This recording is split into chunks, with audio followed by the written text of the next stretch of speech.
সকালবেলা কিন্তু খাওয়া দাওয়া হয়ে গেছে। আর এই যে দুপুরবেলা রান্না করতে আসছি, এখন 10টা বাজে। এখানে যে চাল ধুবো, পানি দিয়ে রাখছি, এখন ধুবো। আর এই যে এখানে মাছ আছে, মাছ ভুনা করে কিন্তু আমি রান্না করবো।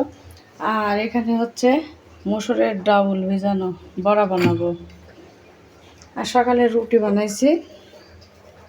আর হচ্ছে গন্ধভাজালি পাতা দিয়ে কিন্তু আমি বড়া বানাবো। গন্ধভাজালি পাতা কে চেনেন জানি না, গ্রামের মানুষ বেশি চেনে। আর এখন এখন সবাই যাই কম বেশি সবাই চেনে। আর এদিকে সকালবেলা রুটি বানাইছি, অন্ধকার হয়ে আসছে। এদের রুটি সকালবেলা রুটি খাইছি। মন এটি হচ্ছে কুশির এক পর তুমি খাওয়ার এক পর সাইতে লেখে দাও। ওকে সাইতে আসলে কথা সাইতে খাতে খাবো না। আর এদিকে যে বৃষ্টি পড়তেছে, বেশি জোরে না, সিটি ফোটা ভাবে ঝিরঝিরি করি পানি পড়তেছে। এই তো কেন দেখি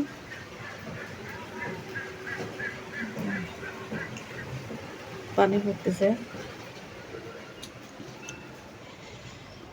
আজকে বৃষ্টি টিষ্টি কিছু গোছানো হয়নি। উল্টা দাও উল্টা দাও।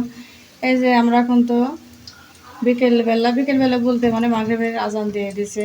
আর এই যে হচ্ছে পিঠা বানাচ্ছি, মানে জানতে চাই কী হয় কী খায়। বিকেল হলে মনে হয় কিছু খায়। এই যে কলা, ডিম আর আটা দিয়ে যে পিঠা বানানো হচ্ছে।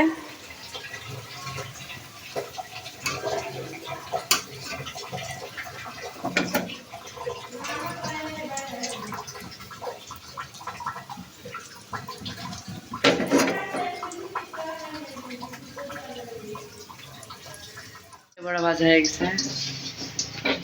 এদিকে আমারই বড়া ভাজা হয়ে গেছে, এখন দেখে কিরকম হয়েছে। না দেখে তো মনে হচ্ছে স্বাদ হবে। তাই স্বাদ হতে হবে, না হলে আমরা জোর করে আনবো। এই আটা হচ্ছে যে নষ্ট হয়ে গেছে, বুঝছো?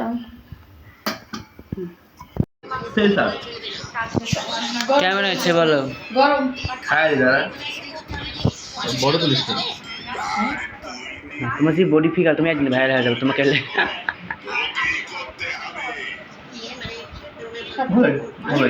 কে বলে খাবে না?